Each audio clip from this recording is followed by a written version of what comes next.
Bon matin, Doc. Steve, bon matin. Commentaire d'une auditrice. Je vous lis son courriel. Elle a 37 ans. Elle se nomme Julie. Donc, au moins, elle a pris la peine de vous donner son âge. Je sors avec un homme qui a 8 ans de moins que moi et jamais ma relation amoureuse n'a été aussi bonne. Le doc devrait nous parler de ça. Au lieu de choisir toujours des partenaires de leur âge, les femmes devraient se prendre des hommes plus jeunes. Bon, l'auditrice a raison sur un point. La qualité de la relation entre un homme et une femme n'a rien à voir avec l'âge. OK. La qualité de la sexualité entre un homme et une femme a beaucoup à voir avec la différence d'âge. À telle enseigne qu'en équitation, est-ce que tu savais, parce que je suis vraiment connaisseur en équitation. Bon, avec les chevaux, en général, oui, vous en connaissez pas mal. Oui. Et on dit, il y a un dicton en équitation. Oui. Jeune cavalier, vieux cheval. Ah oui? Cavalier confirmé, cavalier expérimenté, jeune cheval. OK, on inverse la tendance. Jeune cavalier sur un vieux cheval expérimenté. Cavalier expérimenté, jeune cheval. OK.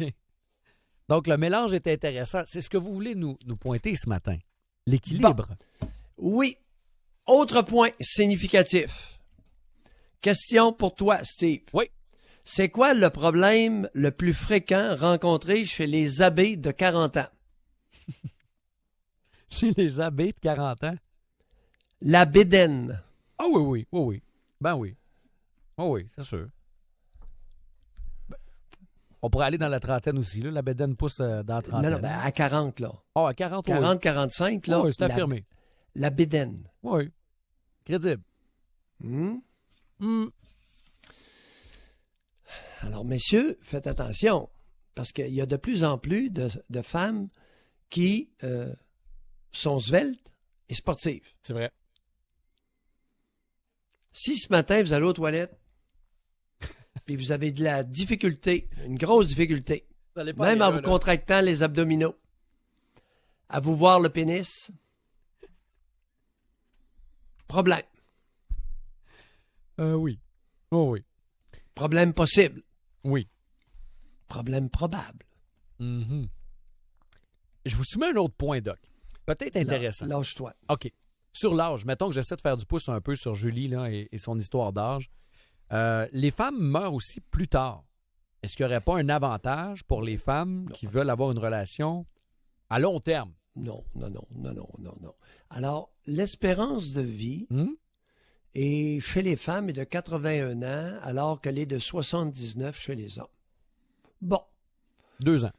Écoute, une différence de 2 ans. Est-ce qu'il y a de quoi à inférer des grandes conclusions socio-sexuelles quant à ça? Non. Okay. Oublie ça. OK. Fait qu'on considère pas l'âge d'un homme et d'une femme. Ça, c'est un détail. Bon. Non. Okay. La nature. On a un problème de nature ici. Et merci à l'auditrice de nous permettre, de nous donner l'occasion d'en parler. La sexualité masculine et féminine n'est pas compatible par groupe d'âge. Ça se développe pas en même temps. Pas de la même manière. Bon. Une femme sur 2 à 20 ans n'a toujours pas eu d'orgasme, malgré qu'elle est active sexuellement depuis l'âge de entre 16 et 17 ans. Moyenne de la première relation sexuelle. Qui n'a pas bougé depuis 35 ans et qui, aux États-Unis, a augmenté de presque 1 an.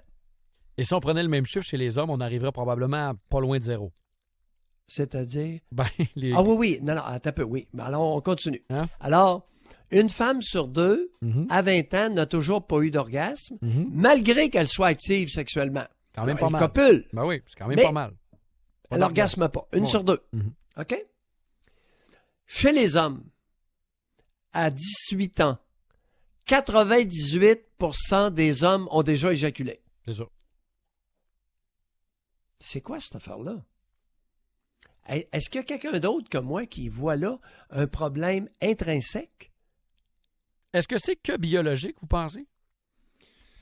Ou c'est psychologique? Ou c'est-tu de la maturité? En tout cas, si c'est Dieu qui a créé l'être humain le 7e jour, il était fatigué en calvaire. Il a botché la job un peu. Hein? Il a botché la sexualité des êtres humains. Ça n'a pas de maudit bon sens. On se rejoint pas. Pas du tout. Pas du tout. Et ensuite, on se demande... Attends peu, je continue. Ça, c'est une chose. Ensuite, on se demande pourquoi Ève a croqué dans la pomme. Steve. Oui.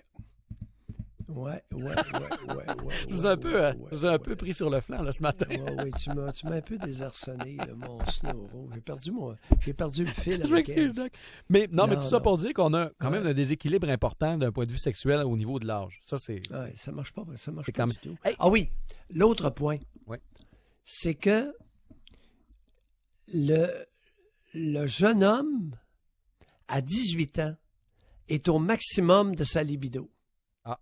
Alors que la femme, au même âge, en a à peu près pas. Quelques-unes en ont. La vaste majorité en ont pas. Mais vont atteindre leur appétit sexuel maximal à 40 ans. Je viens de vous dire, les amis, à 18 ans, les hommes sont au maximum de leur appétit sexuel. Méchant écart.